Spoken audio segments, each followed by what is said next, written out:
Esse é o professor Ludovico, um grande arqueólogo e historiador. Vive trabalhando e pesquisando em seu escritório.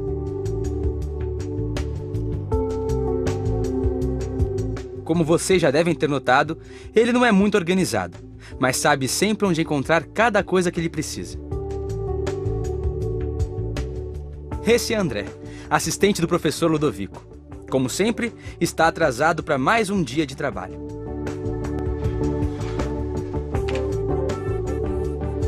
Não acredito, justo agora vai acabar a água.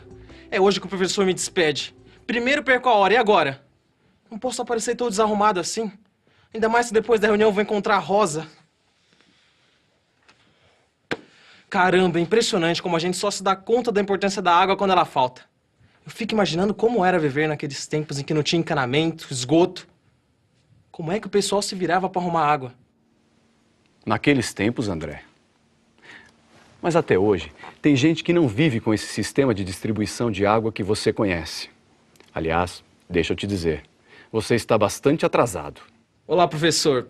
Eu sei que eu estou atrasado, mas eu estava aqui pensando que a água é um bem precioso e, para muitos no planeta, ela é quase inacessível. É isso mesmo. Há milhares de anos que a humanidade tem procurado maneiras de aproveitar a água da melhor maneira possível.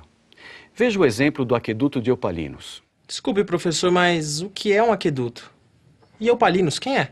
Aqueduto é uma obra pública feita para transportar água de um lugar para o outro, parecida com o nosso sistema de canos e adutoras. E Eupalinos foi um arquiteto grego que viveu no século VI a.C. Ele inventou um jeito interessante de realizar esse transporte de água. O aqueduto de Eupalinos foi um túnel de 1.036 metros construído na cidade de Samos, uma ilha da Grécia em que havia várias fontes de água, todas, porém, localizadas numa região muito inacessível, do outro lado do Monte Castro. Eupalinos imaginou que seria possível cavar um túnel com cerca de 1 quilômetro de comprimento que passasse por dentro da montanha, permitindo o abastecimento de água mesmo durante guerras, pois os forasteiros teriam muita dificuldade em encontrar o aqueduto.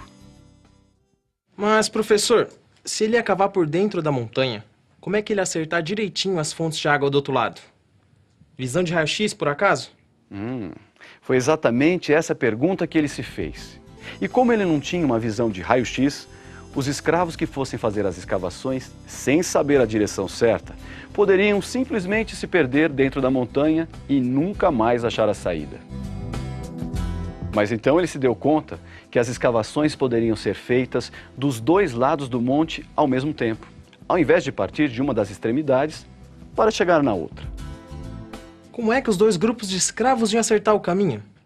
Se hoje em dia nós temos o teodolito, bússola de agrimensor, trenas a laser, GPS e vários outros tipos de instrumentos para medir ângulos e distâncias e para manter direções, naquela época, Eupalinos dispunha apenas de alguns instrumentos pouco sofisticados, tais como cordas com nós, fios de prumo e um tipo de dióptra rudimentar. Essa dióptra era utilizada na antiguidade para medir ângulos ou direções em planos horizontais ou verticais, bem como para determinar as coordenadas ou posições de estrelas no céu. Professor, que uso será que Eupalinos pode ter feito da dióptra? Provavelmente, ele a utilizou para achar direções no terreno em volta do monte. Isso ajudaria a determinar a direção de escavação dos dois grupos de escravos dentro do túnel. Vamos imaginar um ponto B bem próximo da primeira entrada do túnel.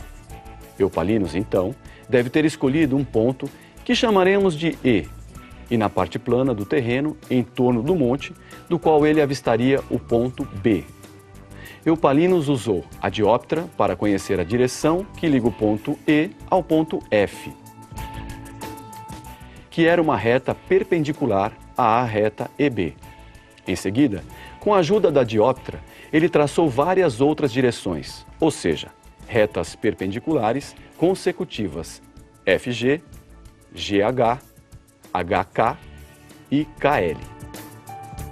Depois disto, Eupalinos determinou, na direção KL, um ponto M do terreno, obtido pela perpendicular DM, ao segmento KL, sendo que D é o ponto da entrada do túnel oposta ao ponto B. Isso tudo ele fez usando a dióptra e medindo as distâncias no terreno que contornava a montanha? Exatamente.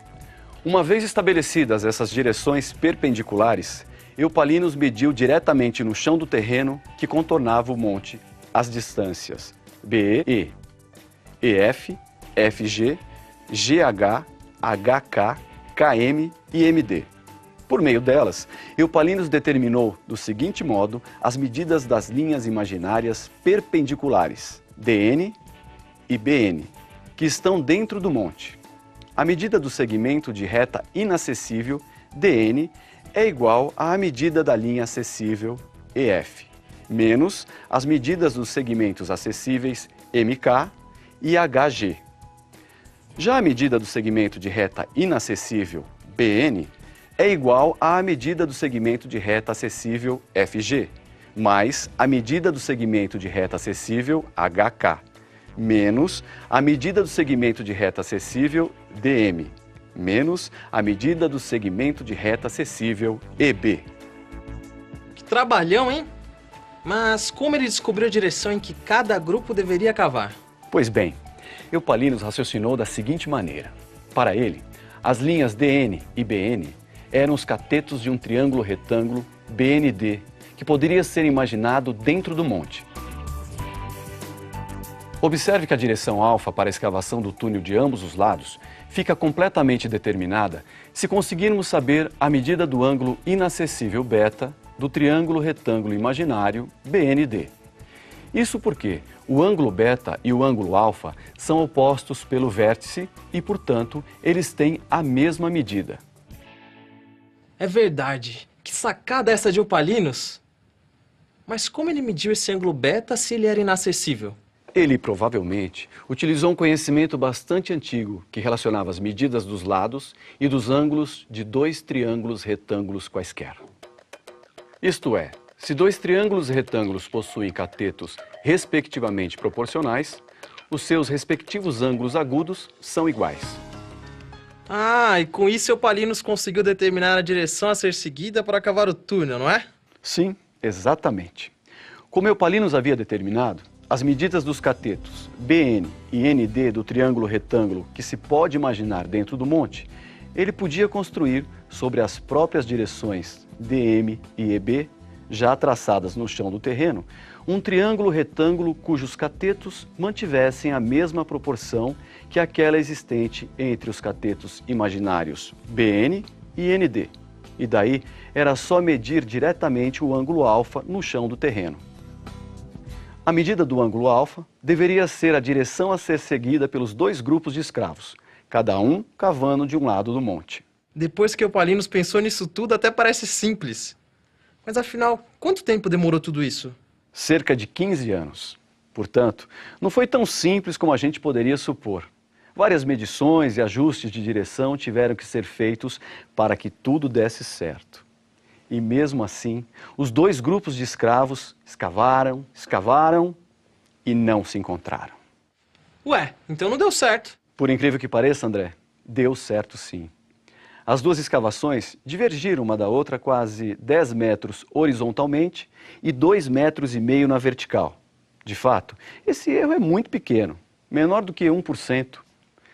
E como a parte mais elevada era justamente a da entrada de água, bastou fazer uma ligação entre a parte mais alta e a parte mais baixa do túnel. O túnel existe até hoje e é uma grande atração turística. Ele possui 1.036 metros de comprimento, isto é, um pouco mais de 1 quilômetro de extensão por 2 metros de largura. Ai, isso me fez me lembrar de uma coisa. Quando será que chega a água aqui em casa? André, isso me lembrou que você está bem atrasado. Já pensou em ligar para a companhia de abastecimento de água? É, ótima ideia.